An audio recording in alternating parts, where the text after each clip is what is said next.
بسم الله الرحمن الرحيم الحمد لله والصلاة والسلام على رسول الله وعلى آله وأصحابه أجمعين أما بعد ناظرین کرام السلام علیکم ورحمۃ اللہ وبرکاتہ۔ تفہیم دین کی اس بزم کے ہمراہ ہم آپ کی خدمت میں حاضر ہیں۔ آج کی اس ملاقات میں ہمارے ساتھ تشریف فرما ہے محترم مہمان جناب شیخ عبد الکریم سالک صاحب، جو کہ معروف علمی شخصیت ہیں۔ تو آئیے ناظرین پروگرام میں ان کا استقبال کیا جائے۔ السلام علیکم شیخ۔ وعلیکم السلام ورحمۃ اللہ وبرکاتہ۔ ہماری بزم میں آپ تشریف لائے جو کہ ہمارے لیے یقیناً بہت ہی باعث مسرت ہے، لہذا جزاکم اللہ خیر۔ بہت شکریہ، بارک اللہ فیکم۔ آمین یا رب۔ ناظرین، جہاں تک تعلق ہے آج کی اس ملاقات میں موضوع گفتگو کا، تو غالباً آپ کے ذہنوں میں ہوگی یہ بات کہ اس سے قبل گزشتہ ملاقات کے موقع پر ہم نے انہی محترم مہمان کی معیت میں گفتگو کی تھی حج بیت اللہ کے بارے میں۔ چونکہ اس اہم ترین عبادت کا وقت مقرر قریب آ چکا ہے، لہذا یہ اہم ترین عبادت جو کہ دین اسلام کے بنیادی ارکان میں سے اور جو کہ در حقیقت تمام اسلامی عبادات کا مجموعہ ہے، اور اس عبادت میں ہر اسلامی عبادت کی جھلک اور اس کی خوشبو پائی جاتی ہے، لہذا اس سلسلے میں جو ضروری تعلیمات ہیں، جو تفصیلات اور جو آداب ہمیں سکھائے گئے ہیں دین اسلام میں، ان کے بارے میں آگاہی حاصل کرنے کی غرض سے آئیے ناظرین اپنے محترم مہمان کی طرف رجوع کیا جائے۔ شیخ، اس سے قبل گزشتہ ملاقات کے موقع پر حج بیت اللہ کے حوالے سے کافی گفتگو کی جا چکی ہے۔ آج کی اس ملاقات میں ہم چاہیں گے کہ حالت احرام میں محرم کے لیے بہت سی باتیں جو کہ ممنوع ہیں، اور ان باتوں کا تذکرہ اس سے قبل کیا جا چکا ہے۔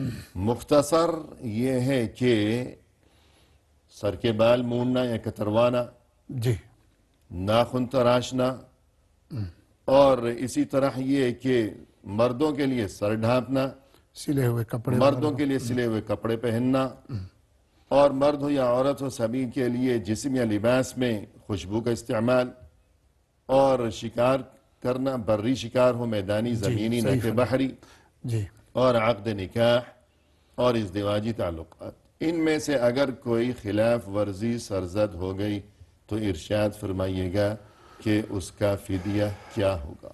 بسم اللہ الرحمن الرحیم۔ ان تمام کا اللہ رب العزت نے خود ہی اپنی کتاب مبین میں ذکر فرمایا ہے۔ فرمایا فمن کان منکم مریضا او به اذى من رأسه ففدیة من صیام او صدقة او نسک۔ جی، تو اللہ تعالیٰ نے فرمایا ہے کہ یہ ممنوعات احرام کے مرتکب شخص کے لیے ضروری ہے کہ کسی وجہ سے اس نے بال ترشوایا، بال کاٹا، یا کسی وجہ سے، کسی مجبوری سے سلے ہوئے کپڑے اس نے استعمال کر لیے، یا کسی وجہ سے اس نے خوشبو لگا دی۔ لیکن ان چیزوں کا ان تذکرہ اس چیزوں کا آیت میں تذکرہ نہیں ہے۔ میں نہیں ہے، چونکہ یہ مخالفات جو اس سے صادر اس ہوئے ہیں۔ آیت میں صرف سر موڑنے کا تذکرہ ہے، جی، تو پھر بعد میں اس پر قیاس کرتے ہوئے علماء نے نے باقی یہ چیزوں بیان کو فرمایا، بھی بالکل اس میں شامل کیا ہے۔ تو اس آیت میں تذکرہ ہے سر فَمَنْ موڑنا۔ كَانَ مِنْكُمْ مَرِيضًا أَوْ بِهِ أَذًى مِّن رَأْسِهِ فَفِدْيَةٌ مِّن صِيَامٍ، کہ سر اس نے بال منڈوا لیے ہیں جی جی، تو اس کے لیے روزہ ہے۔ فَفِدْيَةٌ مِّن صِيَامٍ، جی، پہلی چیز روزہ ہے۔ روزہ۔ اب روزے کی بھی یہاں تعداد قرآن نے نہیں بیان کی، جی، البتہ اکثر اہل علم کے نزدیک 3 دن کا روزہ رکھنا، روزہ رکھنا ہے۔ صحیح، اور دوسری چیز او صدقۃ، جی، یا صدقہ دینا ہے۔ اس سے مراد فدیہ، بکرا وغیرہ یا دمبا وغیرہ کی قربانی دینا ہے۔ اس سے مراد ہے 6 مسکینوں کو کھانا کھلانا۔ صدقہ جو ہے، جی، صدقہ 6 مسکینوں کو کھانا کھلائے۔ کھلائے۔ اور تیسری چیز ہے او نسک، نسک، جی، قربانی کرے۔ قربانی کرے. جی جی تو نسک کو ویسے عبادت کے لیے استعمال ہوتا ہے اکثر، لیکن اہل علم نے یہی کہا ہے کہ یہ نسک سے مراد قربانی ہے. جی صحیح فرمایا تو آپ نے. گویا اصل میں قرآن کریم میں سر منڈوانے کا تذکرہ ہے، اور اس پر قیاس کرتے ہوئے اگر کسی نے مخالفات یا ممنوعات احرام میں سے کسی اور ممنوع کا ارتکاب کیا کہ خوشبو لگا لی، جی ناخن اس نے کاٹ لیے ہیں، یا سر ڈھانپا ہے مرد نے، یا سلا و لباس پہن لیا ہے، تو یہ تمام مخالفات ایسی ہیں کہ ان کا بھی وہی حکم ہوگا جو حکم خود قرآن کریم میں سر منڈوانے والے کے لیے بیان کیا گیا ہے کہ وہ اسے ایک اختیار ضرورت اللہ تعالیٰ نے اصل میں بیان کی ہے. نبی صلی اللہ علیہ وسلم کے پاس ایک شخص آیا تھا کہ اس نے شکایت کی تھی کہ اللہ کے نبی صلی اللہ علیہ وسلم میرے سر میں جو ہے خارش ہو رہی ہے، تو آپ نے فرمایا سر منڈوا دو، اور یہ پھر یہ آیت نازل ہوئی. جی ہاں. تو اسے 3 چیزوں کا اختیار ہے، جی یا 3 روزے رکھے، جی یا صدقہ یعنی 6 مسکینوں کو کھانا کھلائیں یا نسک یعنی بکری قربان کرے. کریں. اور اس کے علاوہ باقی جو ممنوعات ہیں، شکار کے بارے میں تو بہت زیادہ تفصیلات ہیں جی جی جن کی یہاں گنجائش نہیں ہے، اور وہاں ہر کوئی شکار کرتا بھی نہیں. جی ہاں. باقی رہ گیا عقد نکاح. اگر کسی نے وہاں نکاح اپنا کیا یا کسی دوسرے کا کیا تو وہ نکاح درست نہیں ہوگا. درست نہیں ہوگا. جی اور باقی رہ گئی بات یہ ازدواجی تعلقات کی، میاں بیوی کے تعلقات، تو اس بارے میں کیا اس بارے میں تو یہ ہے کہ اگر اس نے پہلے حلال ہونے کے بعد، حلال ہونے سے پہلے کیا ہے، حل اول سے پہلے، تحلل اول سے قبل جی اگر اس نے علاقہ زوجیت قائم کیا ہے، جی تو اس کے لیے تو یہ ہے کہ اس پر ایک کیا کہتے ہیں، اس کا حج ایک لحاظ سے فاسد ہو گیا. جی تبھی حلال ہی نہیں ہوا تھا. تو حج فاسد ہونے کے بعد اس پر ایک اور حج جو ہے لازمی ہے. جی اگلے سال اس پر حج لازمی ہے. اگر تحلل اور بدنہ بھی ضروری ہے، بدنہ بھی، قربانی بھی دینی چاہیے. جی اب تحلل اول یعنی اس بات کو یوں لے لیا جائے کہ تحلل 2 ہیں، یعنی احرام سے حلال ہونا یہ 2 ہیں. جی جی یہ مرحلے وار ہے. مرحلے وار ہے. پہلا مرحلہ یا پہلا حلال ہونا یا تحلل اول یہ ہے کہ 10 ذو الحجہ کو جی جو 5 کام کیے جاتے ہیں ان میں سے 2 کام جب حاجی کر چکا، پہلا کام رمی جب وہ کر چکا، جی اور دوسرا کام جب وہ بال منڈوا چکا، جی تو یہ 2 کام جب وہ کر چکا ہے تو وہ پہلا حلال ہو گیا، تحلل اول ہو گیا. اگر اس سے بھی پہلے میاں بیوی نے وہ تعلق قائم کیا ہے تو اس کا حج فاسد ہو گیا. اور یہ کہ آئندہ سال وہ آ کر پھر حج کرے، یہ ضروری ہے. یہ مطلب اس فاسد ہونے کی وجہ سے اس پر لازم ہو گیا. جی ہاں. اور تیسری چیز یہ ہے کہ اس کے ذمے بدنہ یعنی وہیں حرم میں وہ ایک بدنہ قربان کرے گا. بدنہ سے مراد کیا ہے؟ جی اونٹ کی قربانی ہے. یا اونٹ یا گائے بھی اہل علم نے اس میں شامل کی ہے. یعنی بدنہ ویسے بالعموم جو اونٹ کو کہا جاتا ہے، لیکن تو یہ اس پر یہ 3 چیزیں مرتب ہوں گی کہ حج فاسد ہو گیا، نمبر 2 آئندہ سال آ کر حج کرے گا، نمبر 3 بدنہ یعنی اونٹنی یا گائے کی قربانی کرے گا. اور اگر تحلل اول کے بعد اور تحلل ثانی سے مراد یہ ہے کہ جب اس نے 10ویں ذی الحجہ کے تمام 5 کام کر لیے، اور بیت اللہ کا طواف افاضہ بھی اور اس نے، اگر سعی اس کے ضروری ہے، اس کے ذمہ ضروری ہے وہ بھی کر لی. ان دونوں کے درمیان اگر اس نے میاں بیوی نے یہ تعلق قائم کیا ہے تو اس پر بدنہ لازم ہے، اس پر قربانی ضروری ہے. جی اس پر ایک قربانی ضروری ہے. جی ہاں. تو اس پر قربانی جو ہے وہ بکری کی ہے، اونٹنی کی نہیں ہے. اچھا جی وہ اونٹنی، وہ بکری کی قربانی دے گا، دم دے گا. بکری کی قربانی کافی ہے اس کے لیے. تو یہ کچھ ضروری گفتگو ہو گئی ممنوعات احرام یا محظورات احرام کے بارے میں. اس وقت یہاں اتنی گنجائش تو نہیں ہے کہ تمام تفصیلی احکام بیان کیے جائیں، لیکن یہ چند اہم اور چیدہ باتیں حاجی کو چاہیے کہ وہ ذہن میں رکھے اور ان کی پابندی کا خیال رکھے. اب ہم آپ سے یہ گزارش کریں گے کہ مختصر طور پر حج کا طریقہ، یعنی جس طرح کہتے ہیں کہ انسان مثلا یہ کہ کھانا کس طرح پکانا ہے، بازار میں بہت کتابیں دستیاب ہیں، لیکن جب تک خود نہیں پکائے گا کوئی کتاب جتنی بھی وہ پڑھ لے اس کی سمجھ میں نہیں آئے گا. تو حج کا بھی یہ معاملہ ہے کہ جب تک انسان وہاں جائے گا نہیں تو اس کے ذہن میں یہ بات نہیں آئے گی. تو ایک نقشہ ذہن میں ڈال دیا جائے کہ حج کس طرح ہے وہ آپ ارشاد فرمائیے. تمام اس کا دیکھیے سب سے بہترین حاجی کے لیے ضروری یہ ہے کہ ایسے کسی ساتھی کا ساتھ ہونا چاہیے, کوئی عالم دین ہو جو اس کو بتاتے رہیں, یا کسی نے پہلے حج ادا کیا ہے تو حقیقت میں ایک پریکٹیکل جو کیا ہے جب تک وہ کریں گے نہیں اس کو تو یہ چیزیں یاد نہیں رہنمائی رہیں گی. حاصل کی جائے بوقت ضرورت. لیکن یہاں مختصر ہم لوگ اس چیز کو بیان کرتے ہیں. حج کے بالعموم 5 دن ہوتے ہیں. جی یوم الترویہ سے شروع ہوتا ہے اور پھر ایام تشریق میں سے 2 دن یا 3 دن جی اس میں ضروری ہوتے ہیں. تو سب سے اہم بات یہ ہے کہ یوم الترویہ جی 8ویں ذی الحجہ کو حاجیوں کے لیے ضروری ہے کہ وہ اس حج کی تیاری کریں. سب سے پہلے جو متمتع اگر ہیں تو وہ اپنے گھر سے غسل وغیرہ اور خوشبو وغیرہ لگا کر پھر احرام باندھیں اور پھر جو ہے وہ مینا کی طرف روانہ ہو. یعنی جو حج تمتع کرنے والا ہے وہ نیا احرام باندھے گا. نئے سرے سے احرام باندھتے وقت وہی تمام کاموں کا اسے ان تمام باتوں کا خیال رکھنا ہوگا جو پہلے میقات پر احرام باندھتے وقت عمرے کے لیے جو اس نے جو احرام صورتحال تھی. جی تو وہ احرام اور جو قارین ہے وہ تو پہلے سے ہی وہ احرام تو قارین پہلے سے حج کے احرام میں موجود ہے, اور جو مفرید ہے وہ بھی احرام وہ بھی باندھے گا. احرام یہیں سے باندھے گا جہاں وہ موجود ہے. جی اور اس کے بعد یہ سب روانہ ہوں گے. ظہر سے پہلے چاش کے وقت بالعموم جائیں گے اور ظہر سے پہلے وہاں مینا میں پہنچ جائیں گے. جی یعنی یہ بات ذہن میں رکھی جائے قدم بقدم نقشہ اس سفر کا. جی 8 ذو الحجہ کی صبح احرام باندھنے کے بعد مکہ سے مینا کی جانب روانگی ہوگی. یعنی حاجی وہاں جب پہنچا, جب بھی پہنچا, جی جی ہفتے سے یا مہینے بھر سے موجود ہو, لیکن 8 ذو الحجہ کو کارروائی کا عملی آغاز ہے. آغاز ہے اور گھر سے نکلتے وقت تلبیہ پڑھتے ہوئے ذکر اذکار کرتے ہوئے مینا کی طرف روانہ ہوں. جی اور کچھ لوگ اس سے پہلے 7 اور 8 کی درمیانی رات میں بھی چلے جاتے ہیں انتظامی معاملات کی وجہ سے.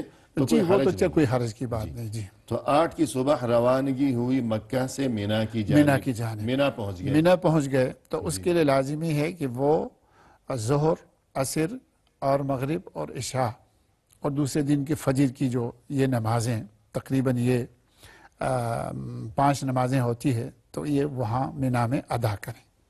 جی اور ظہر, عصر اور عشاء کی نماز جو ہے وہ قصر کر کے پڑھیں گے. یعنی اور جو باقی پورے مینا میں موجود ہے تو وہ یہ نمازیں وہاں پڑھے گا.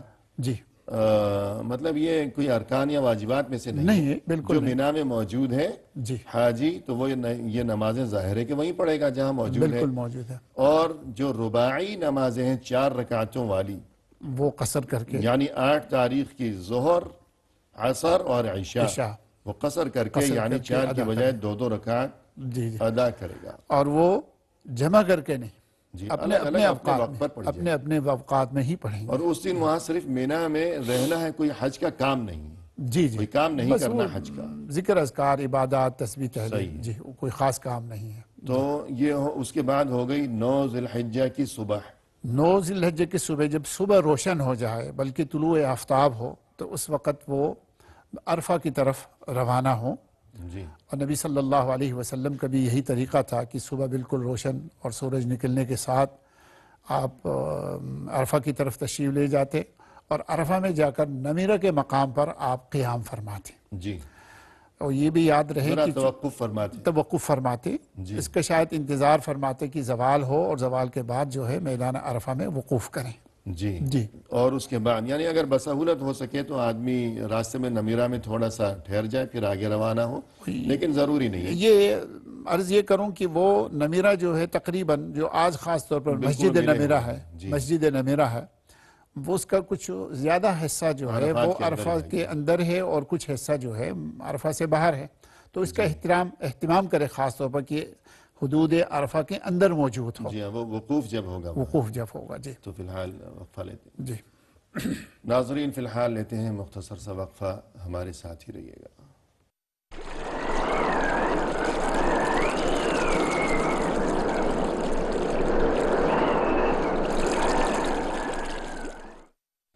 ناظرین کرام, وقفے کے بعد ہم آپ کی خدمت میں حاضر ہیں. تو آئیے سلسلے گفتگو کو مزید آگے بڑھایا جائے. اپنے محترم مہمان کی زبانی۔ شیخ وقفے سے قبل گفتگو چل رہی تھی حج کا مختصر طریقہ۔ آپ نے یہ تذکرہ فرمایا کہ عملی طور پر حج کا آغاز ہوگا 8 ذوالحجہ کی صبح سے، کہ حاجی 8 ذوالحجہ کی صبح کو مکہ سے مینا پہنچیں گے، جی وہ تمام دن وہاں گزاریں گے اور رات بھی، اور 9 ذوالحجہ کی صبح مینا سے روانگی ہوگی عرفہ کی عرفات طرف۔ کی جانب۔ جی پھر کیا کیا جائے گا؟ تو سب سے پہلے وہاں یہ ہوگا کہ زوال کا انتظار کریں گے۔ زوال کے بعد جو ہے امام یا خطیب جو ہے وہ خطبہ دے گا، جی خطبہ یا عرفہ کے نام سے جو معروف ہے، صحیح۔ اور اس کے بعد اذان ہوگی، ایک اذان ہوگی اور 2 اقامے ہوں گے، 2 اقامتیں کہی جائے گی، جی ایک اقامت ظہر کے لیے اور ایک اقامت عصر کے لیے۔ تو یہ دونوں نمازیں ظہر اور عصر جمع تقدیم اور قصر کر کے وہاں پڑھی جائیں گی، پڑھی جائیں گی۔ یعنی 4 کی بجائے 2 رکعتیں ہوں گی، جی اور دونوں ساتھ پڑھی جائیں گی، اور دونوں تقدیم یعنی ظہر کے وقت پڑھی جائیں ظہر کے وقت عصر کی نماز بھی ظہر کے ساتھ گی۔ جی پڑھی جائے گی، اور اس کے بعد پھر میدان عرفہ میں پھیل جائیں گے، وہاں پھر اللہ تعالیٰ کو کثرت سے یاد کریں گے۔ جی، اور یہ وقوف عرفہ جو ہے یہ حج کا اہم ترین رکن ہے۔ اہم ترین رکن ہے۔ نبی الحج عرفہ، اللہ کے نبی صلی رسول اللہ صلی علیہ اللہ وسلم علیہ نے وسلم کا فرمایا ارشاد ہے کہ الحج عرفہ، حج کہ ہی اصل عرفہ، حج یہی ہے، عرفات میں قیام۔ اور ہے عرفہ کے میدان کی پھر فضیلت بھی بہت زیادہ ہے۔ جی، تو وہاں قیام کے دوران جو زوال کے بعد یعنی ظہر اور عصر کی نمازوں کی ادائیگی کے بعد زیادہ سے زیادہ انسان کو چاہیے کہ اللہ کا ذکر ہو، دعا ہو، استغفار ہو، اپنے لیے، اپنے اہل و عیال کے لیے، والدین کے لیے انسان زیادہ سے زیادہ جیسے اس کا دل چاہتا ہے کہ قرآن اللہ کی سے خیر و تلاوت خوبی، کریں، تسبیح تحلیل کریں، اور سنت وقت ضائع نہ طریقہ کریں۔ یہ ہے کہ کھڑا ہو کر اور قبلہ رخ ہو کر اور ہاتھ اٹھا کر دعا کی جائے گروزاری کے ساتھ اس جو ہے موقع انسان پر۔ جی دعا کی جائے۔ یعنی حج کے دوران 6 ایسے مواقف یا ایسے مواقع ہیں کہ دعا کے جہاں لیے قبلہ رخ ہو کر، کھڑے ہو کر، دونوں ہاتھ اٹھا کر دعا کرنا سنت ہے، نبی پاک صلی اللہ علیہ وسلم سے ثابت ہے۔ ثابت ہے۔ پہلا موقع ہے سعی کی ابتدا میں صفا پر، جی پھر مروہ پر، جی یہ 2 ہو گئے۔ تیسرا موقع یہ ہے عرفہ کے وقوف عرفہ کے موقع پر، 9 تاریخ کو، 9 ذوالحجہ کو عرفات میں جب قیام ہے جی تو وہاں انسان کھڑے ہو کر، قبلہ رخ ہو کر، دونوں ہاتھ بلند کر کے زیادہ سے زیادہ گڑ گڑا کر دعا مانگے۔ اور کیونکہ مطلب موقع جو ہے یا محل جو ہے وہ زیادہ قبولیت کا بھی ہے۔ جی ہاں، قبولیت کا موقع ہے، اور جیسا کہ حدیث میں ہے کہ ما من یوم اکثر من ان یعتق اللہ فیہ عبدا من النار من یوم عرفہ۔ عرفہ۔ اس حدیث کے یعنی بارے اس میں ارشاد دیکھیے جی فرمائیے۔ اس میں کتنی بڑی فضیلت ہے کہ اللہ رب العزت سب سے زیادہ سال بھر کے تمام دنوں میں، تمام ایام میں، ان سب میں سب سے زیادہ لوگوں کو اللہ تعالیٰ دوزخ سے آزاد فرماتے ہیں۔ وہ کون سا دن ہے؟ فرمایا عرفہ کا دن۔ جی عرفہ کے دن میں اللہ رب العزت کثرت سے بندوں کو اپنے جہنم سے آزاد فرماتے، یعنی عتق من النار کا لقب ان کو عطا فرماتے یعنی اور کوئی دن ایسا نہیں ہے سال بھر میں کہ جب اتنی بڑی تعداد میں انسانوں کو جہنم کی آگ سے اللہ کی طرف سے نجات عطا کی جاتی ہو کہ جتنی بڑی تعداد میں یہ کام عرفہ کے دن ہوتا ہے۔ تو یہ عرفہ کی فضیلت ہے بالکل۔ حقیقت میں۔ اور وہ جو حدیث ہے کہ یباہی بکم ملائکتہ، کہ اللہ اپنے ملائکہ کے سامنے، فرشتوں کے سامنے اپنے بندوں کے ذریعے فخر فرماتا ہے۔ فرماتے اللہ اکبر، کتنی بڑی شرف کی بات ہے کہ ایک انسان کی جو ہے نا اللہ رب العزت فخر فرماتے ہیں۔ جی، کہ اللہ فرشتوں سے دریافت فرماتا ہے کہ یہ یہاں کیوں آئے ہیں، اللہ اکبر۔ اور پھر یہ کہ جواب دیا جاتا ہے کہ یا اللہ تیری رضا کی طلب میں آئے ہیں، اور تیری طرف سے عفو درگزر اور مغفرت اور معافی کی آرزو دل میں لیے ہوئے آئے ہیں، تب اللہ کی طرف سے یہ خوشخبری اعلان آتی ہوتا ہے۔ ہے جی ہاں کہ اللہ تعالیٰ نے ان سب کو جی ہاں، سبھی کو اللہ نے معاف معاف فرما فرما دیا کہ عتقاء من النار۔ سبحان اور شیطان جو کہ انسان کا ازلی و ابدی دشمن ہے، جب وہ یہ منظر دیکھتا ہے تو اپنے سر پر خاک ڈالتا ہے۔ بلکہ بعض روایت ہے اس دن سب سے زیادہ شیطان اس دن خائص اور سب سے زیادہ کمزور ہوتا ہے اس دن. جی ما رؤی الشیطان احقر ولا ادحر، کہ جس قدر اس دن شیطان حقیر ترین شکل میں نظر آتا ہے، اللہ اکبر. سال بھر اور کسی موقع پر وہ اس قدر حقیر ترین اور یوں بجھا بجھا اور پریشان نظر نہیں آتا کہ جس قدر وہ عرفات کے دن اس کی یہ کیفیت ہوتی کہ اتنی بڑی تعداد میں یہ بنی آدم اللہ کو اکبر. جہنم سے نجات سبحان اللہ. عطا کر دی گئی کہ میں نے کتنی کوشش کی تھی انہیں جہنمی بنانے کے لیے. تو سب سے اہم بات شیخ یہ ہے کہ بندے بھی اس کے قابل ہوں حقیقت میں اس دن کے لیے. حاجی جو ہے اس تیاری کر کے جائیں کہ آج میں میں جذبہ ہو کہ وہاں اس کہ اہم گڑ گڑائیں ترین موقع کو، روئیں. قیمتی ترین اس موقع کو فضول گفتگو میں ضائع نہ کیا جائے، بالکل بلکہ دل میں احساس ہو بالکل. کہ یہ موقع پھر ہاتھ آئے یا نہ آئے. یہ سب سے اہم بات ہے. بلکہ چشم تصور سے انسان کو یہ بات سوچنی چاہیے، اس منظر کو دیکھنا چاہیے گویا یہ حشر کا میدان ہے. اللہ اکبر. سارے سفید چادروں میں اور جی، اور اتنی بڑی تعداد میں یہ بنی آدم، یہ انسان، اتنا بڑا مجمع، سبحان اللہ. پھر یہ کہ سب کا لباس ایک ہے اور تمام امتیازات مٹ چکے ہیں، کوئی تفریق نہیں ہے. کوئی تفریق نہیں. ان میں امیر بھی ہے، غریب بھی ہے، لیکن کوئی پہچان نہیں سکتا کہ ان میں وہ کون ہے کہ جس کے گھر میں سونے چاندی کے ڈھیر اور انبار موجود ہیں، اور وہ کون ہے کہ جسے ایک وقت کی روٹی بھی بمشکل میسر آتی ہے. غریب سب کا ترین لباس ایک، پہچاننے کا کوئی طریقہ ہی نہیں بچا ہے، سبحان اللہ. اور سب کا حلیہ ایک ہے. سب کی زبانوں پر ایک ہی کلمہ ہے کہ لبیک اللہم لبیک. لبیک. اور یہاں تک کہ سب کے دلوں میں جو مقصد ہے، جو نیت ہے اور جو آرزو لیے ہوئے جو وہاں پہنچے ہیں، وہ مقصد بھی ایک ہی ہے. اللہ کہ کی یا رضا. اللہ ہمیں معاف فرما، ہمیں معافی اور مغفرت اپنی نصیب رحمت ہو میں جائے. جگہ جی عطا ہاں. فرما. جی ہاں. تو کوئی فرق باقی نہیں بچا. تو یہی صورتحال میدان حشر میں بھی تو ہوگی بالکل. کہ کوئی فرق ہی نہیں ہوگا کیا امیر، کیا کبیر، اور کیا فلاں زبان بولنے والا، کیا فلاں زبان بولنے والا، کیا کالا اور کیا گورا.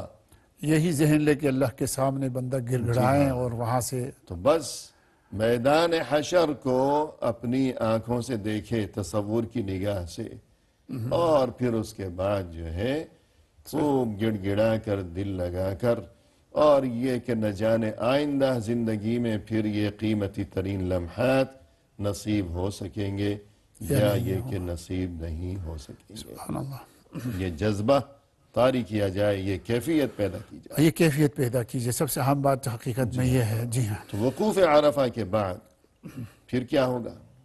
وقوف 9 عرفہ تاریخ کی شام تو سورج غروب ہونے تک وہاں حاجی وقوف کریں گے، جی عرفہ میں قیام کریں گے، اور سورج غروب ہونے کے بعد مغرب کی نماز کا وقت ہو چکا ہوگا، لیکن وہ نماز پڑھے بغیر مزدلفہ کی طرف روانہ ہوں گے. جی واپسی ہے. واپسی ہے. جی اور مزدلفہ جو ہے عرفہ سے کچھ دور اور مینا کے کچھ زیادہ ہی قریب ایک جگہ کا نام ہے مزدلفہ، جسے قرآن کریم میں اللہ تعالیٰ نے مشعر الحرام کے نام سے یاد فرمایا ہے. یعنی ناظرین کو جو پہلی بار شاید جنہیں جانے کا اتفاق ہو یا آئندہ اللہ سب کو جو اس شرف سے نوازے، آمین. مینا سے جب عرفات کی طرف آئے تھے تو یہ مزدلفہ نامی مقام درمیان میں ہے. جی بالکل. اب واپسی ہے، گویا مینا کی طرف واپسی ہے، راستے میں مزدلفہ میں رکیں گے. بالکل. ایک وادی ہے، جی ہاں. ایک چھوٹے سے پہاڑ ہے، اسی اب وادی 9 میں ہم نے تاریخ وقت کی شام کو غروب آفتاب کے بعد عرفات سے سفر کا آغاز ہوا، واپسی کا سفر شروع ہوا. جی. مزدلفہ پہنچے. کیا کام کیا جائے گا وہاں پہنچے؟ مزدلفہ پہنچے تو سب سے پہلے اذان دی جائے گی، ایک اذان ہوگی، اور پھر 2 اقامتوں کے ساتھ مغرب اور پھر عشاء کی نماز ادا کی یعنی جائے. پہلے اقامت کہی جائے گی، مغرب پڑھی جائے گی، پھر اقامت کہی جائے گی اور عشاء پڑھی جائے گی، اور عشاء یہاں ہوگا 2 رکعت کا، جی قصر کر کے پڑھیں گے. جی. اور یہاں ایک لحاظ سے یہ جمع تاخیر ہوگی. جی ہاں. ہم نے عرفہ کے میدان میں جمع تقدیم کی تھی، اور یہاں جو ہے مزدلفہ میں مغرب عشاء کو عشاء کی تاخیر کے ساتھ جی ہاں پڑھیں گے. جی. تو وہاں نماز پڑھی گئی ہے مزدلفہ میں، مغرب اور عشاء کی نمازیں پڑھی گئی. اس کے بعد ہر کوئی اپنی اپنی گنجائش کے مطابق آرام کریں گے. جی. جہاں جگہ ملی وہ لیٹ جائے گا، آرام کرے گا. اور پھر فجر کی نماز کے لیے اٹھ کر نماز پڑھیں گے. نماز کے بعد کچھ روشنی آنے کے بعد جو ہے مشعل الحرام کے میدان میں بیٹھ کر، جو آج کل ایک مسجد سی بنی ہوئی ہے اس کے آس پاس میں یا کہیں بھی مزدلفہ میں، چونکہ رش کا وقت ہے تو کہیں بھی بیٹھ کر اللہ تعالیٰ کو کثرت سے دعا کریں گے. اور یہ جو جیسے آپ نے فرمایا یہ چوتھی جگہ ہے دعا کی، کھڑے ہو کر دعا کھڑے ہو کر قبلہ رخ ہو کر ہاتھ بلند کر کے گرگوزاری کے ساتھ اللہ تعالیٰ سے مانگنے کا. تو یہ بھی معلوم ہوتا ہے کہ یہ موقع بھی سب سے اہم ہے دعا کی قبولیت کا. تو کثرت کوئی بھی سے دعا مانگی جائے، اور بالخصوص قرآن کریم میں اس حوالے سے جو دعا ہے ربنا آتنا فی الدنیا حسنہ سب سے وفی جامع دعا الآخرۃ حسنہ وقنا عذاب النار. اے ہمارے رب تو ہمیں دنیا میں بھی اور آخرت میں بھی ہر خیر و خوبی عطا فرما، اور جہنم کی آگ سے تو ہمیں محفوظ اور آزاد فرما. اور اسی طرح میدان عرفات میں جو ہم نے تذکرہ کیا تھا اس سے قبل، یعنی ذرا پیچھے چلے جائیں، 9 تاریخ جو تھی وہاں دن میں جو قیام کیا تھا عرفات میں، تو خوب دعا کرے انسان، اور بالخصوص وہ دعا جو کہ رسول صلی اللہ علیہ وسلم سے ثابت ہے کہ افضل ما قلت انا والنبیون قبلی لا الہ الا اللہ وحدہ لا شریک لہ لہ الملک ولہ الحمد یحیی ویمیت وہو علی کل شیء قدیر. تو یہ کلمہ تقریباً کلمہ طیبہ ہے جو سبھی کو یاد ہے.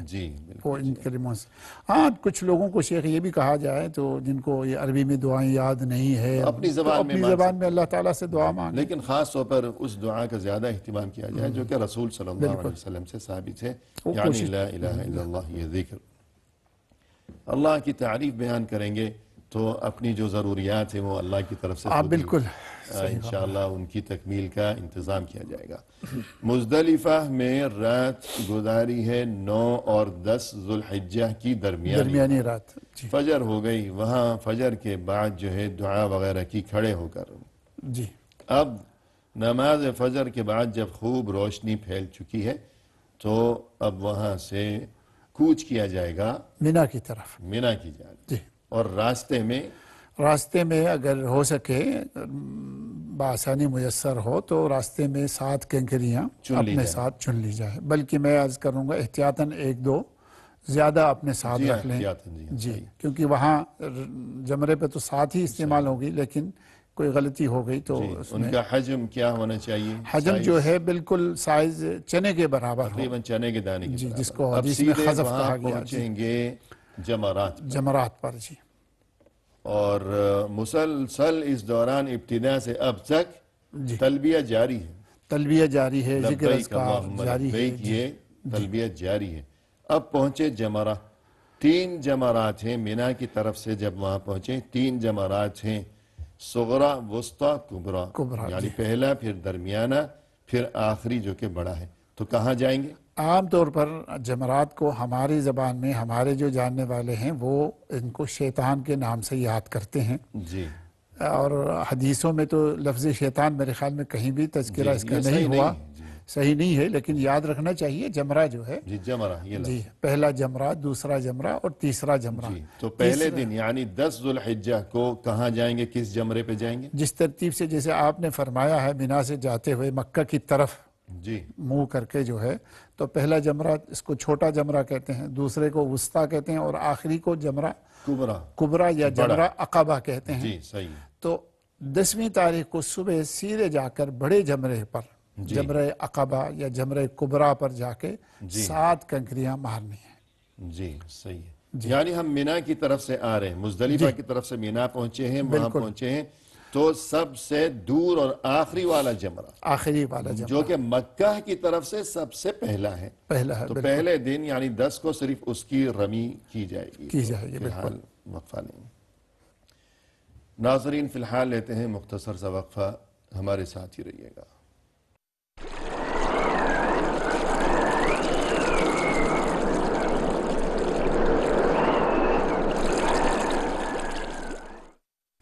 ناظرین کرام، وقفے کے بعد ہم حاضر خدمت ہیں. تو آئیے سلسلہ گفتگو کو اب پائے تکمیل تک پہنچایا جائے اپنے مہمان کی ضرورت.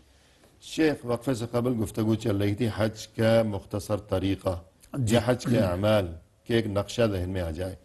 اور بات یہاں تک پہنچی تھی کہ 10 ذی الحجہ کی صبح مزدلفہ سے روانہ ہو کر حاجی مینا پہنچیں گے اور مینا میں رکے بغیر یا اپنے خیمے میں جانے کی بجائے سیدھے جمرہ پر جائیں گے. جی آخری جمرہ جو مینا کی طرف سے آخری جمرہ ہے، یعنی پہلا چھوڑا دوسرا بھی چھوڑ دیا، تیسرے اور آخری پر پہنچیں گے جو مکہ کی اور طرف ہے. جی اور رمی کی جائے گی کہ 7 کنکریاں. جی 7 کنکریاں اللہ اکبر کہتے ہوئے ہر کنکری کے ساتھ ہاتھ بلند کر کے جی اور کنکری ماری جائے گی. صحیح. بڑی نرمی سے آرام سے اللہ کا نام لے کے ٹھہر ٹھہر کر جو ہے ایک لگائیں گے تو لگاتار ہی لیکن آرام سے جی اور ہر ایک یعنی کنکری وہاں لگنا ضروری ہے. لگنا ضروری ہے کہ اور بعض لوگوں کو دیکھا گیا ہے کہ وہ ایک ساتھ کٹھے کر کے پھینک دیتے ہیں، یہ بھی غلط ہے. درست نہیں ہے، الگ الگ. الگ الگ ہے اور ہر دانے کے ساتھ ہر کنکری کے ساتھ تکبیر کہنا، اللہ اکبر. اللہ اکبر کہتے ہوئے جی مارنا چاہیے، کیونکہ یہ نبی صلی اللہ علیہ وسلم کی جو سنت ہے وہ طریقے کو اپنانا چاہیے. جی اور وہاں خاص طور پہ اہتمام وہاں یہ کرنا چاہیے کہ وہ دھکم پیل نہ ہو، کسی کو تکلیف نہ جی پہنچے. یہ انشاءاللہ ہم آگے تذکرہ کریں گے. تو یہ جب رمی ہو گئی تو وہاں رکنا نہیں ہے، اب وہاں سے واپس چلے آئیں گے. جی واپس آئیں گے تو سب سے پہلے مینا میں اپنے خیمے کی طرف، خیمے کی رہائش طرف، گاہ کی طرف جی. آ جائیں گے. جی. تو پھر قربانی کریں گے، جس کے ذمہ قربانی ہے جس کے ذمہ قربانی ہے، وہ یعنی قربانی حج کرے گا. متمتع کرنے اور والا اور قران کرنے والا جو ہے جی ہاں. وہ قربانی کا اہتمام کرے گا، قربانی کرے گا.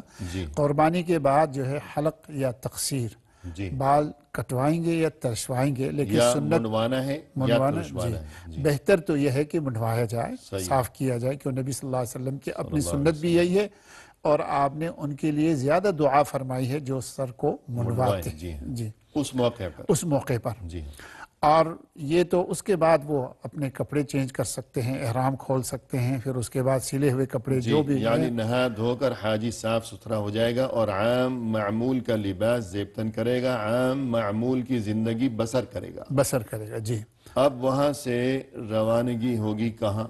طواف افاضہ کے لیے یا طواف زیارت جس کو کہتے مکہ ہیں. کی جانب روانگی ہوگی مینا سے. جی اگر اس دن کو مؤخر کرنا چاہیں تو بھی کر سکتے ہیں اس عمل کو. اس عمل کو. صحیح. طواف افاضہ کو سمجھیں جی آج تو بہت تھک گیا ہے، جی کسی وجہ سے نہیں جا سکتا، دوسرے دن جی تیسرے وہ دن. مخصوص مسائل وہ الگ ہیں. فی الحال حج کا ایک نقشہ ذہن میں آ جی جائے جی کہ 10 تاریخ کو رمی کر لی گئی ہے جی اور جس کے ذمہ قربانی ہے وہ کر لی گئی ہے اور اس کے بعد بال منڈوائے گئے ہیں یا کتروائے گئے ہیں. جی جس کے ذمہ قربانی نہیں ہے تو وہ رمی کرتے ہی بال منڈوا لے گا یا کتروا لے گا.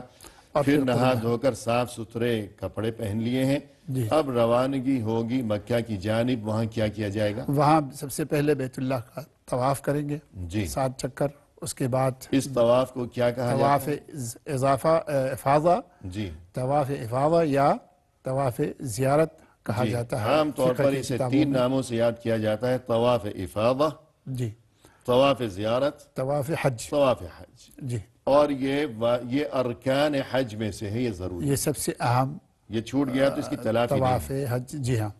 اب جو لوگ حج تمتع ادا کر رہے ہیں ان کے لیے ضروری ہے کہ وہ سعی بھی ساتھ میں کریں. صحیح ہے. جی اور قران والے چونکہ پہلے اگر سعی کر چکے ہیں عمرے کے وقت تو ان پر سعی کی ضرورت نہیں ہے. الغرض یہ فقہی تفصیلات ہیں، اپنی ان میں جگہ جائے ہے. بغیر جی جی جس کے ذمہ سعی ہے وہ اب طواف کے بعد سعی بھی کرے، کرے. جی جس کے ذمہ نہیں ہے تو نہ کرے. نہ کرے. تو یہ گویا کہ تمام 5 کام ہو گئے 10 ذو الحجہ کے.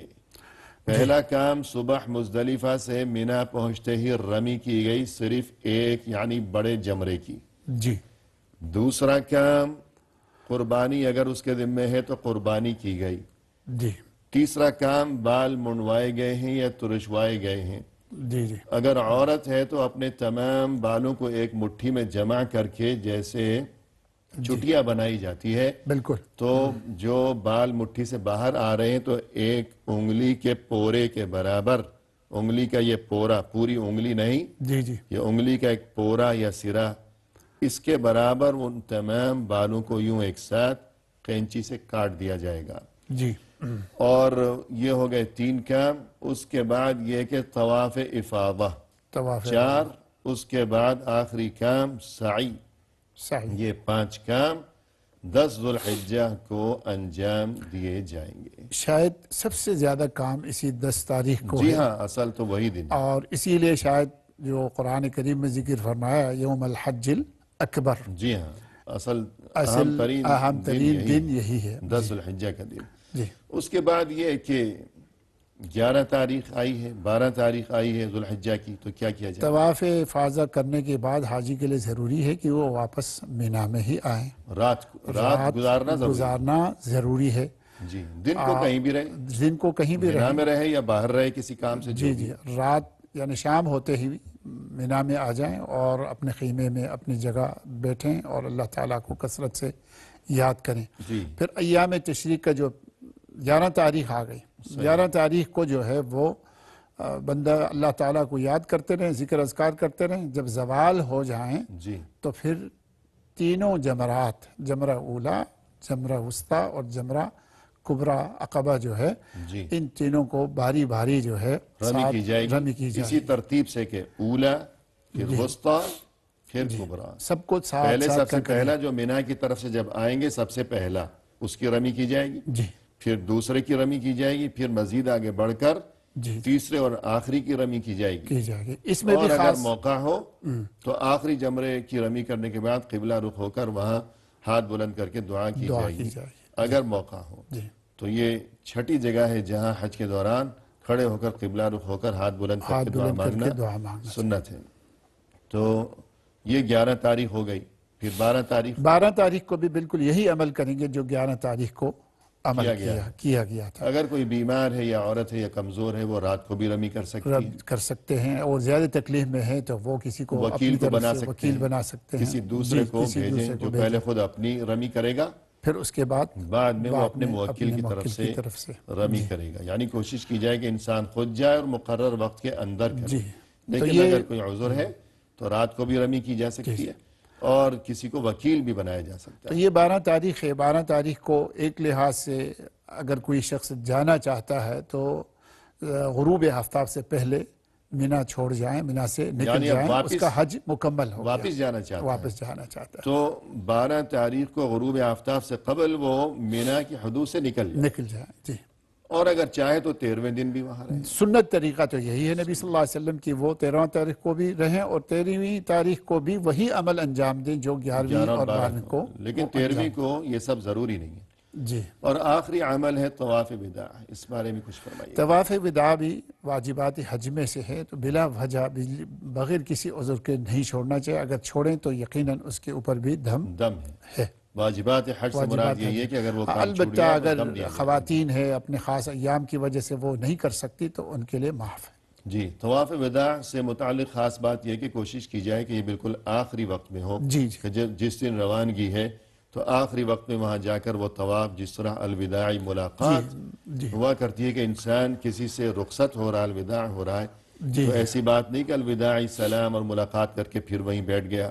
جی بالکل، ایسا اپنے نہیں سارے بلکہ کام دروازے سمیٹ پر کر آخر بالکل میں جانے کے بالکل تیار ہو جائیں تو طواف وداع کریں۔ ہاں، البتہ اگر وہ اپنی رہائش گاہ پر واپس آیا ہے کہ چلے اپنا کچھ سامان وغیرہ اٹھا لیا یا کچھ کھانا وانا کھا لیا تو مختصر۔ آج کل تو کچھ مسائل تو ایسا مختلف ہو کچھ نہیں سکتے ہے، ہیں جی کیونکہ رش بہت زیادہ ہوتا ہے، اس کی وجہ سے تو انسان اپنی حالت کو دیکھ لیں۔ الغرض آخری وقت میں ہو جس قدر ممکن ہو سکے، اسی لیے اس کا نام ہی ہے الوداعی طواف حج، الوداع، الوداعی طواف۔ الوداعی طواف۔ جی تو یہ تو گویا کہ حج مکمل ہو گیا، حج کے اعمال۔ اب ہم چاہیں گے کہ مختصر اگر ممکن ہو سکے تو بہت سی ایسی باتیں جو حج میں نظر میں آتی ہیں، حالانکہ وہ کام ایسے ہیں کہ حاجی کو ان سے بچنا چاہیے، بالکل، تو کچھ اشارہ فرمائیے گا آپ۔ بہت سے کاموں سے بچنا چاہیے۔ تو بات تو یعنی ایسی غلطیاں جو حاجی کرتے ہیں بالعموم، مثال کے طور پر کچھ حاجی شاید لا علمی کی وجہ سے میقات سے بغیر احرام کے گزر جاتے ہیں، صحیح ہے، تو یہ غلط بات ہے، اس کو گزرنا نہیں چاہیے،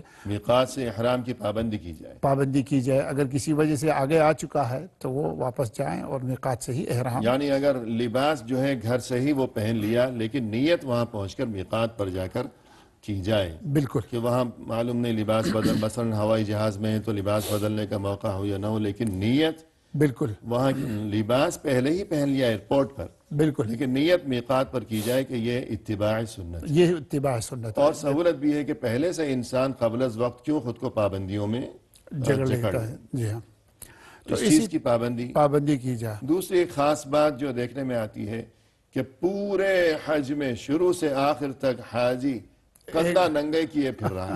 یہ کیا معاملہ ہے؟ یہ جہالت ہے حقیقت میں. جی کندھے ننگے کرنے کو چونکہ حدیث میں لفظ استباع استعمال کیا گیا ہے، جی اور نبی صلی اللہ علیہ وسلم کی سنت یہ ہے کہ جب آپ پہلی بار بیت اللہ شریف کا طواف کر رہا ہو، جی طواف قدوم پہلی بار 7 چکروں میں، سنت یہ ہے کہ آپ اپنے دائیں بازو کو نکال کے اس کو ننگا رکھ کر آپ طواف کریں. 7 چکروں میں، یعنی آپ کا مقصد یہ ہے کہ مکمل طواف. مکمل طواف میں. جی پہلا طواف، یعنی انسان جب حج کے لیے وہاں پہنچا ہے تو سب سے پہلا طواف جب وہ کر رہا ہے اس وقت جی اپنے دائیں کندھے کو ننگا رکھے گا، احرام کی چادر کو بغل کے نیچے سے گزار کر کندھے کو ظاہر رکھے گا، صرف پہلے طواف کے موقع پر. یہ بالعموم ہم یہ عرض اس کریں کے گے. بعد ڈھک لے. جی ہاں، یہ حج میں نہیں بلکہ یہ عمرے میں ہی ہوتا ہے بالعموم. پہلی بار جب وہ پہنچ جاتا ہے صحیح ہے تو جی. یہ جی ہاں، تو یہ اس کے بعد ڈھک لیں. اس کے بعد حج بھی کیا جاتا ہے. بہت سے لوگوں کو ہم نے دیکھا ہے بالکل وہ اتنے 5-6 دن جو ہے اس کو ننگا رکھ کے جو ہے وہ اس کے اوپر جی لال پورے سرخ حج ہو میں چکا ہوتا ہے کہ عمرہ ہو گیا، اس کے بعد جب حج شروع ہوا تو پھر وہی کیفیت ہے. سعی میں بھی، منی، عرفات، ہر جگہ وہ ایک دایاں کندھا ننگا رکھا ہوا ہے. جی. تو یہ چیز جو ہے یہ بڑی ناسمجھی کی بات جی ہے. بالکل غلط بات ہے. جبکہ یہ دایاں کندھا ننگا رکھنا ہے صرف پہلے طواف بالکل کے موقع پر، بس اس کے بعد ڈھک لینا ہے. اور ایک چیز ہے رمل، یعنی طواف کے دوران جو ذرا تیزی سے یا اچھل کر کود کر چلنا ہے، وہ صرف تو یہ کیا چیز وہ ہے؟ بھی طواف قدوم کے پہلے 3 چکروں میں جی سنت ہے صحیح ہے. کہ اگر آدمی تیز چل سکتا ہے یا تھوڑا سا دوڑ سکتا ہے تو پہلے 3 چکروں میں وہ انجام دیں.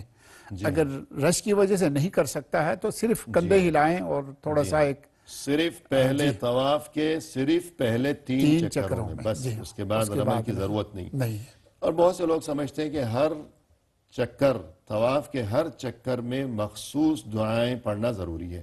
اس بارے میں آپ کیا کہیں؟ جیسے کتابوں میں لکھی ہوئی ہے اور کہ شوط اول میں یہ پڑھیں، شوط ثانی میں یہ پڑھیں، یہ چیزیں جو ہے نا غلط ہے.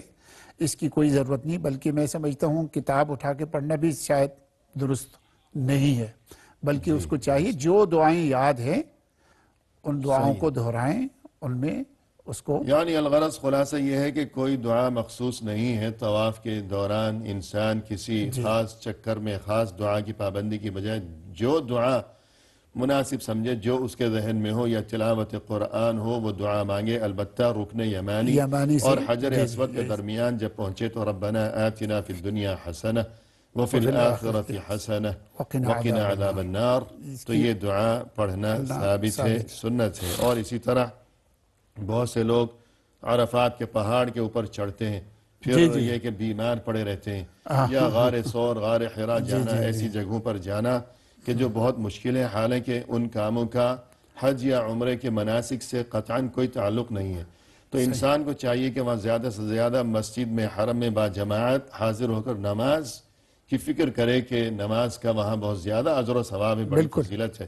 تو اپنی صحت بچائے، اپنی جان بچائے، تاکہ حج کے جو ضروری کام ہیں وہ انجام دینے کے قابل رہ سکے، وہ ابتدا سے انتہا تک. نہ یہ کہ پھر وہ دیکھیں ثواب ایسی جگہوں کن پر کاموں میں جانا، ثواب زیادہ ہے، اجر کس میں ہے تو وہ کام انجام دیں. مناسک حج سے کوئی تعلق ہی نہیں ہے تعلق تو ہی خود کو ہلکا نہ کرے. جی. تو بہرحال پروگرام کے اختتام پر ہم تہہ دل سے آپ کے شکر گزار ہیں کہ آپ تشریف لائے اور نہایت عمدہ انداز میں آپ نے اس بارے میں رہنمائی فرمائی. جزاکم اللہ خیر. بارک اللہ فیکم. آمین یا رب. ناظرین، اسی کے ساتھ اختتامی موقع پر تہہ دل سے ہم آپ کے بھی شکر گزار ہیں، اور اس دعا کے ساتھ کہ اللہ تعالی ہمیں اپنے دین کی فہم عطا فرمائے اور ہمارے ہر عمل کو شرف قبولیت سے نوازے.